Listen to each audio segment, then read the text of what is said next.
تعالى وما خلقت الجن والانس الا ليعبدون۔ معزز حاضرین، اللہ رب العالمین نے ارشاد فرمایا، میں نے جنوں اور انسانوں کو صرف اس لیے پیدا کیا ہے تاکہ وہ میری عبادت کریں۔ یہ آیت دنیا میں ہمارے پیدا کیے جانے کا مقصد بیان کرتی ہے۔ ہوتا یہ ہے کہ دنیا میں کوئی بھی عقل مند انسان کوئی بھی کام جب کرتا ہے تو اس کام کے پیچھے اس کا کوئی مقصد اور اس کا کوئی ہدف ہوتا ہے۔ یوں ہی بے مقصد بے فائدہ کوئی بھی انسان جو عقل مند ہے دنیا میں کوئی کام نہیں کرتا، اور جب انسان کسی مقصد کو پیش نظر رکھ کر کوئی کام کرتا ہے، کوئی چیز بناتا ہے، پھر اس کے بعد اگر اس چیز سے انسان کا مقصد حاصل ہوتا ہے، وہ چیز انسان کے طے کردہ ہدف کو پورا کرتی ہے، تب انسان اس چیز کو سے محبت کرتا ہے، اس کو چاہتا ہے اور اس کی حفاظت کرتا ہے۔ لیکن اگر انسان نے کوئی چیز بنائی، کوئی کام کیا اور اس کام سے انسان کا مطلوبہ ہدف حاصل نہیں ہوتا، تو نہ تو آدمی اس چیز سے محبت کرتا ہے اور نہ اس چیز کی انسان حفاظت کرتا ہے۔ مثال کے طور پر آپ گھر بناتے ہیں، گھر بنانے کا مقصد یہ ہے کہ آپ کی حفاظت کرے سردی اور گرمی سے، دھوپ اور بارش سے، چور اور ڈاکو سے، آپ کے مال کی اور آپ کی حفاظت کرے۔ لیکن اگر گھر بنانے کے نتیجے میں آپ کو پانی اور بارش سے بچاؤ نہ ہو سکے، دھوپ اور سردی سے آپ کی حفاظت نہ کر سکے، تو ظاہر ہے کہ ایسی صورت میں آپ کو اپنے بنائے گھر سے نہ تو محبت ہوگی اور نہ آپ اس کی حفاظت کرنے کی کوشش کریں گے، کیونکہ آپ نے جو چاہا تھا، جو مقصد تھا آپ کا، وہ پورا نہیں ہوا۔ اسی طرح سے اللہ رب العالمین نے ہمیں پیدا کیا ہے اپنی عبادت اور اپنی پرستش کے لیے۔ اگر دنیا میں زندگی گزارنے کے دوران اللہ رب العالمین کے طے کردہ ٹارگٹ کو ہم پورا کرتے ہیں، اللہ کے متعین کردہ ہدف کو ہم پورا کرتے ہیں، تو اللہ رب العالمین ہم کو چاہے گا، ہمیں پسند کرے گا اور پھر ہماری حفاظت بھی فرمائے گا، کیونکہ اس کا مقصد پورا ہو رہا ہے۔ لیکن اگر اس سے الٹا ہو کہ ہماری زندگی اور ہماری پیدائش سے اللہ رب العالمین کا جو مقصد ہے وہ مقصد ہم پورا نہیں کرتے، اللہ کی عبادت کی بجاوری نہیں کرتے، اللہ کے حکم کے مطابق اپنی زندگی نہیں سنوارتے، تو پھر اللہ رب العالمین ہم سے محبت کرے گا، اللہ رب العالمین ہماری حفاظت کرے گا، اللہ رب العالمین ہمیں اس دنیا میں باقی رہنے دے گا؟ ظاہر ہے کہ جواب ہوگا کہ نہیں، کیونکہ اللہ رب العالمین نے ہم کو پیدا کرتے ہی اس بات کا درس دیا ہے کہ میں نے جناتوں اور انسانوں کو صرف اس لیے پیدا کیا ہے کہ وہ میری عبادت کریں، میری پرستش کریں، میرے بتائے ہوئے طریقے کے مطابق میری بندگی کو بجا لائیں۔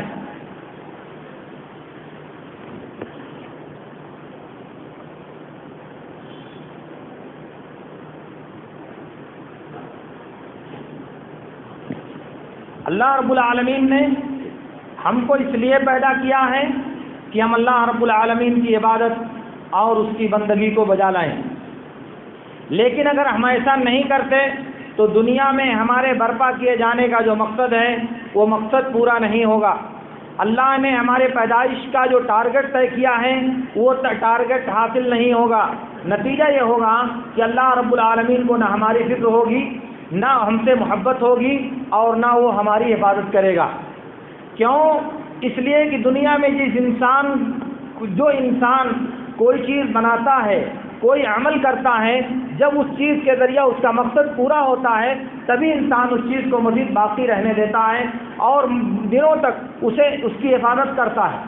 لیکن اگر اس کا مقصد اس سے حاصل نہیں ہوتا تو انسان کسی چیز کو باقی نہیں رہنے دیتا۔ وہ تو رب العالمین ہے، وہ تو خالق کائنات ہے، پھر ہمیں اس دنیا میں کیوں باقی رہنے دے گا؟ ہماری دنیا میں حفاظت کیوں کرے گا؟ اس لیے میرے دوستو یہ بات سمجھنی چاہیے کہ ہماری زندگی کا مقصد صرف یہ ہے کہ ہم اللہ رب العالمین کی بندگی اور اس کی عبادت کو بجا لائیں، ورنہ دنیا میں انسانوں کے علاوہ لاکھوں اور کروڑوں نہیں بلکہ بے شمار مخلوقات اس دنیا میں بستی ہیں۔ بہت سی جانداروں کو اللہ رب العالمین نے اس دنیا میں وجود بخشا ہے، بہت سے حیوانات اس دنیا میں زندگی گزارتے ہیں، اور ان سب حیوانات کا مقصد وہ نہیں جو ہماری پیدائش کا مقصد ہے۔ اللہ رب العالمین نے صرف جنوں اور انسانوں کے بارے میں فرمایا ہے کہ انہیں میں نے اپنی عبادت کے لیے پیدا کیا ہے، اور وجہ اس کی یہ ہے کہ اللہ رب العالمین نے ہمیں عقل و شعور دیا ہے، ہمیں سوچنے اور سمجھنے کی صلاحیت دیا ہے، ہمیں اچھا اور برا میں فرق کرنے کی قوت اللہ رب العالمین نے عطا کیا ہے۔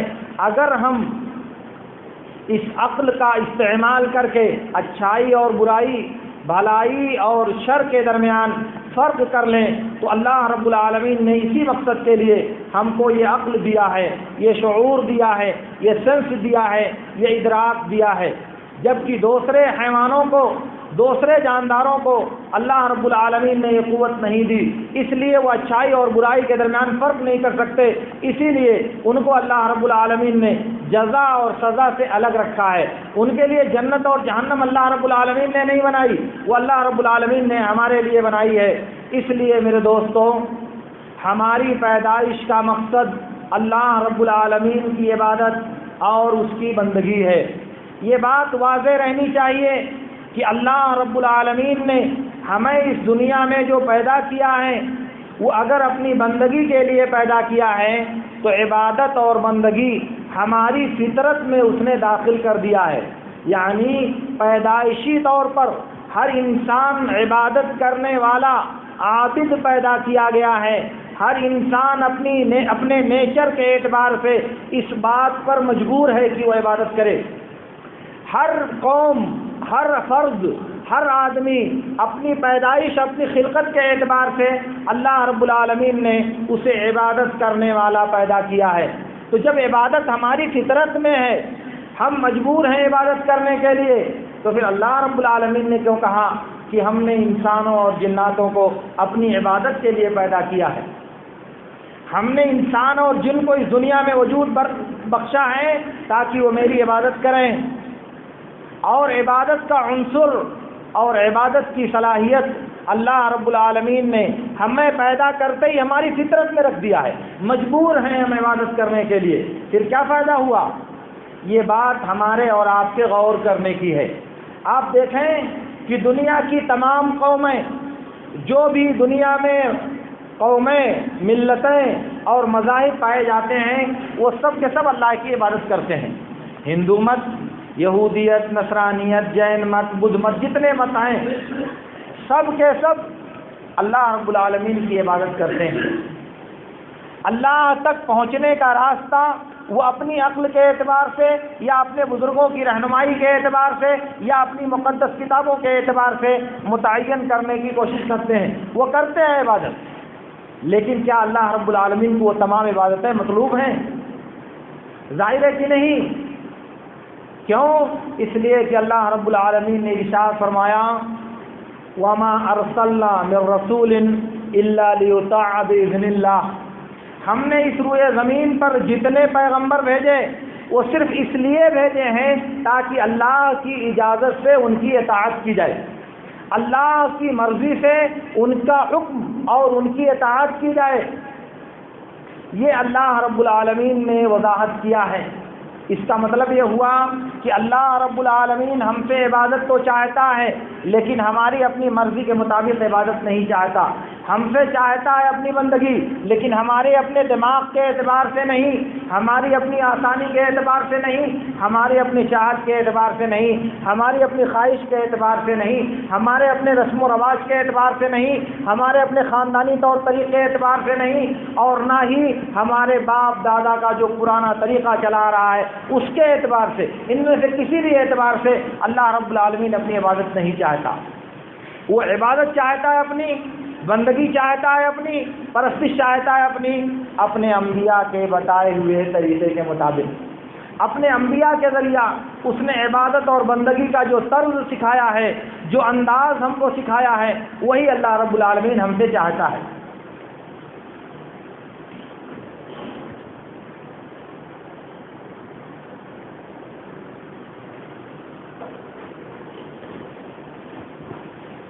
میں عرض یہ کر رہا تھا کہ اللہ رب العالمین نے ہم انسانوں کو اپنی عبادت اور بندگی کے لیے پیدا کیا ہے، اور ہم اپنی طبیعت اور فطرت کے اعتبار سے عبادت کرنے والے پیدا کیے گئے ہیں۔ لازم ہم عبادت کریں گے، لیکن کس چیز کی، یہ اللہ رب العالمین طے کر کے ہمیں دے گا اپنے انبیاء کرام کے ذریعہ۔ اس کی آخری کڑی اس نے ہمارے نبی صلی اللہ علیہ وسلم کے ذریعہ ہم انسانوں تک پہنچایا ہے، اور اعلان کیا ہے، لقد کان لکم فی رسول اللہ اسوۃ حسنہ لمن کان یرجو اللہ والیوم الآخر وذکر اللہ کثیرا۔ کہا کہ جو اللہ پر اور یوم آخرت پر ایمان رکھتا ہو اور اللہ کا بہت زیادہ ذکر کرتا ہو، اس کے لیے اللہ کے رسول صلی اللہ علیہ وسلم کے اندر بہترین اسوہ اور شاندار نمونہ ہے۔ کس میں؟ اللہ کے رسول صلی اللہ علیہ وسلم کے اندر۔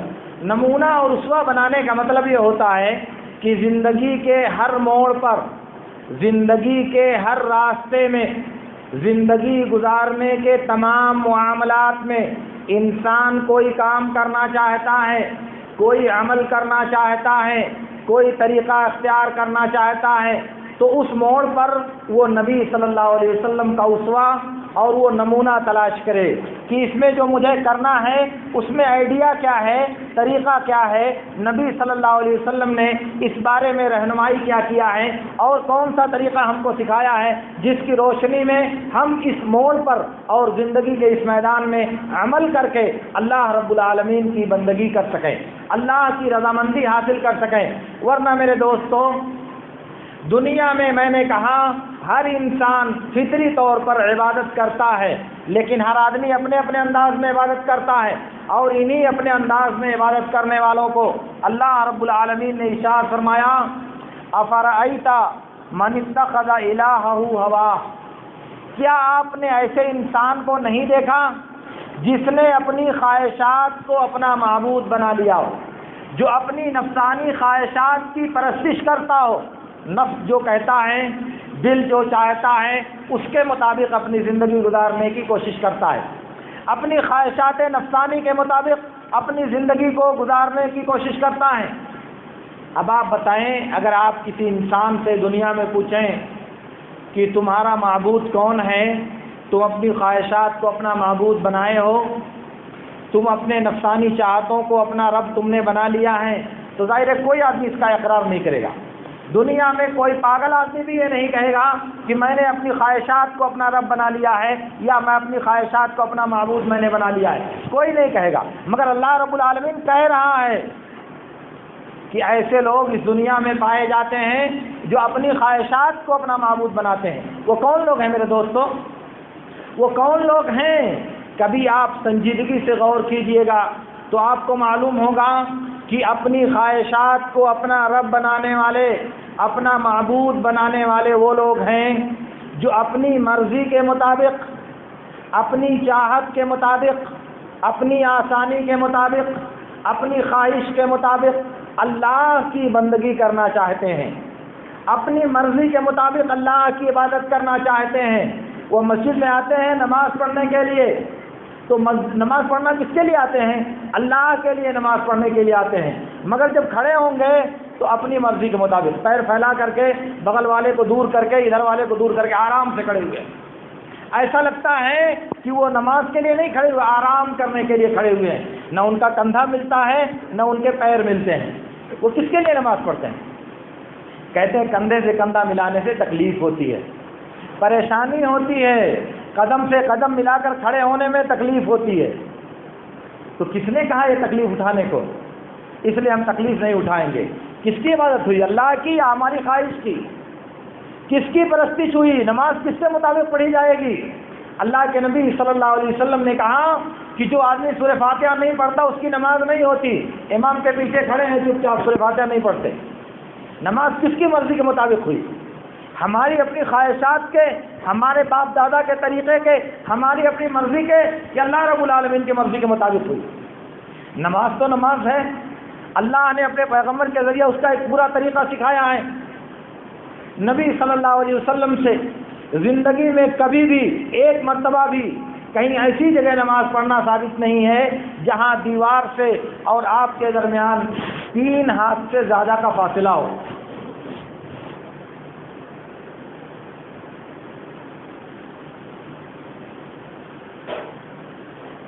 نبی صلی اللہ علیہ وسلم سے زندگی میں کبھی بھی کہیں بھی کسی بھی موقع پر، نہ گھر میں، نہ مسجد میں، نہ باہر، نہ سفر میں، نہ حضر میں، کبھی بھی کہیں بھی ایسی نماز پڑھنا ثابت نہیں ہے کہ آپ کے اور دیوار کے درمیان، آپ کے اور چارپائی کے درمیان، آپ کے اور کھمبے کے درمیان 3 ہاتھ سے زیادہ کا فاصلہ ہو. کبھی نہیں ثابت ہے.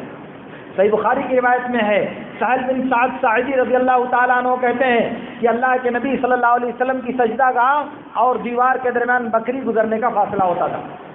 کتنی دوری ہوتی تھی آپ کے سجدہ گاہ اور دیوار کے درمیان؟ جہاں سجدہ کرتے تھے وہاں سے دیوار کے درمیان اتنا فاصلہ ہوتا تھا کہ بکری گزر سکتی تھی.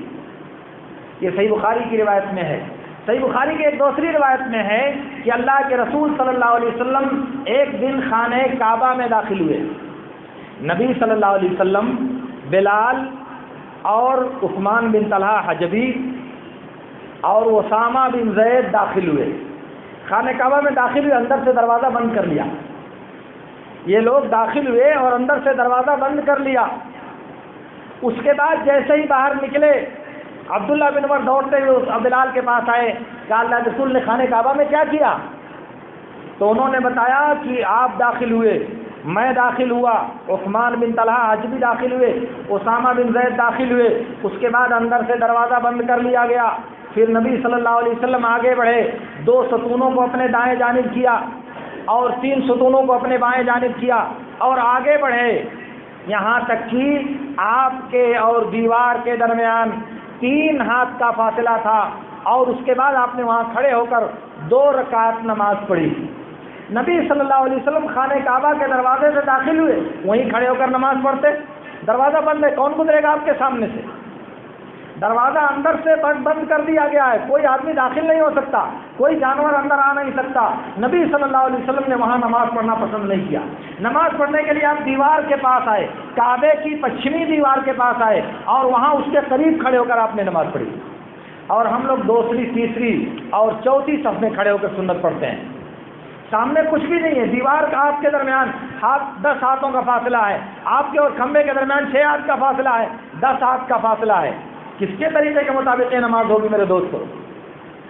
بات تفصیل کی نہیں، بات تمثیل کی ہے کہ ہم جو عبادت کرتے ہیں اللہ رب العالمین کی، وہ عبادت کس کی مرضی کے مطابق کرتے ہیں؟ اپنی آسانی کے اعتبار سے یا اللہ رب العالمین کی مرضی کے اعتبار سے؟ اگر اللہ کی مرضی مطلوب ہے، اللہ کی خوشنودی اور اس کی رضامندی مطلوب ہے، تب تو وہ طریقہ اپنانا چاہیے جو اللہ نے اپنے پیغمبر کے ذریعے ہم انسانوں کو سکھایا ہے. ورنہ اگر ہم اپنی آسانی کے اعتبار سے نماز پڑھیں گے، اپنی آسانی کے اعتبار سے روزہ رکھیں گے تو پھر بات تو نہیں بننے والی. تبھی اللہ کی عبادت والی بات نہیں ہوئی، اللہ کی مرضی کے مطابق اپنی زندگی کو ڈھالنے والی بات نہیں ہوئی، یہ اپنی مرضی کو اللہ کے دین میں داخل کرنے والی بات ہوئی. اس لیے اس بات پر سنجیدگی کے ساتھ آپ کو غور کرنے کی کوشش کرنی چاہیے.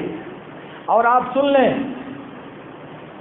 نبی صلی اللہ علیہ وسلم کے سامنے جب بعض صحابہ نے عبادت کا وہ طریقہ اختیار کرنے کا ارادہ کیا جو نبی صلی اللہ علیہ وسلم نے نہیں سکھایا ہے، تو نبی صلی اللہ علیہ وسلم بہت سخت ناراض ہوئے. جیسے کوئی آدمی کہتا ہے کہ میں اب زندگی بھر ہمیشہ روزہ رکھوں گا، کبھی بے روزہ نہیں رہوں گا. یعنی سال بھر ہمیشہ روزہ رکھو. روزہ رکھنے کا بہت ثواب ہے. روزہ رکھنے والے کے لیے بہت بڑی فضیلت بیان کیا ہے اللہ اور اس کے رسول نے. یہاں تک کہ روزہ رکھنے والے کو جنت کی بشارت دی گئی ہے، جنت کے خاص دروازے ریان سے داخلے کا اعلان کیا گیا ہے. مگر اس کے باوجود جب اس آدمی نے کہا میں زندگی بھر روزہ رکھوں گا، کبھی بے روزہ نہیں رہوں گا، دوسرے نے کہا کہ میں زندگی بھر راتوں کو جاگ جاگ کر نماز پڑھوں گا، تہجد پڑھوں گا، قیام اللیل کروں گا، کبھی رات میں نہیں سوؤں گا۔ نبی نے یہ سب باتیں سنی تو اتنا ناراض ہوئے کہ جیسے لگتا ہے کہ آپ کے چہرے پر انار کا دانہ نچوڑ دیا گیا ہے۔ روئے انور مارے غصے کے سرخ ہو گیا، لال ہو گیا۔ اتنا زیادہ غصہ ہونے کی نبی کو کیا ضرورت تھی میرے دوستوں؟ نماز پڑھنا رات کو کوئی گناہ کا کام ہے؟ راتوں کو جاگ جاگ کر تہجد کا اہتمام کرنا کوئی برا کام ہے؟ دنوں کو روزہ رکھنا، بھوک پیاس کی شدت برداشت کرنا، یہ کوئی گناہ کا کام ہے؟ یہ سب نیکی کے کام ہیں، یہ سب عبادت کے کام ہیں، یہ سب ثواب کے کام ہیں، مگر چونکہ یہ نبی صلی اللہ علیہ وسلم کے بتائے ہوئے طریقے کے مطابق نہیں ہے، اس لیے اللہ کے نبی صلی اللہ علیہ وسلم بہت ناراض ہوئے۔ گویا کہ روزہ بھی رکھنا ہے تو اس طریقے کے مطابق جو نبی صلی اللہ علیہ وسلم نے ہم کو بتایا ہے، نماز پڑھنی ہے تب بھی اس طریقے کے مطابق جو اللہ کے رسول صلی اللہ علیہ وسلم نے ہم کو سکھایا ہے۔ اس لیے عبادت کون سی اللہ کو پسند ہے، کون سی اللہ کو پسند نہیں ہے، یہ ہم کو اپنے دماغ سے معلوم نہیں ہوگا، ہماری عقل سے اس کا ادراک نہیں ہوگا۔ یہ طے کرنا خود اللہ رب العالمین کا کام ہے کہ کون سا عمل میں پسند کرتا ہوں اور کون سا عمل مجھے پسند نہیں ہے۔ اور جب تک اللہ تعالیٰ خود نہیں بتائے گا ہمارے لیے اس بات کا جاننا ممکن نہیں ہوگا۔ اس لیے میرے دوستو، ہماری زندگی کا اس دنیا میں جو مقصد ہے، ہماری پیدائش کا اس دنیا میں جو مقصد ہے، ہمیں اس دنیا میں اس مقصد کو حاصل کرنے کی کوشش کرنی چاہیے اور اللہ رب العالمین کی بندگی کر کے اللہ کی رضامندی کی جستجو کرنی چاہیے۔ اس دنیا میں ہمارے پیدا کیے جانے کا مقصد کبھی یہ نہیں ہے کہ ہم ڈھیر ساری دنیا کمائیں، ہم ڈھیر ساری دولت جمع کر لیں، مادیت کے سیلاب میں خود کو ڈبو کر اللہ کی یاد سے خود کو غافل کر لیں، دنیا کے چکر میں پڑ کر اللہ کی بندگی اور اس کے ذکر سے اپنے آپ کو بے نیاز کر لیں۔ یہ کبھی ہمارا مقصد نہیں ہے۔ دنیا کی آسائشوں سے فائدہ اٹھانا، دنیا کی آسانیوں میں گھر کر زندگی گزارنا، دنیا کی تمام سہولیات سے خود کو لطف اندوز کرنا اور اللہ رب العالمین کی یاد سے غافل ہو جانا، یہ کبھی ہماری پیدائش کا مقصد نہیں رہا۔ اس لیے میرے دوستو، اپنی پیدائش کے مقصد کو یاد رکھنا چاہیے اور زیادہ سے زیادہ اللہ رب العالمین کی اطاعت اور اس کی بندگی کی کوشش کرنی چاہیے۔ اللہ رب العالمین سے میری دعا ہے کہ اللہ رب العالمین ہمیں ان باتوں کو سمجھنے اور ان پر عمل کرنے کی توفیق عطا فرمائے۔ وآخر دعوانا ان الحمد للہ رب العالمین۔ اقول لکم ما تسمعون واستغفر اللہ لی ولکم۔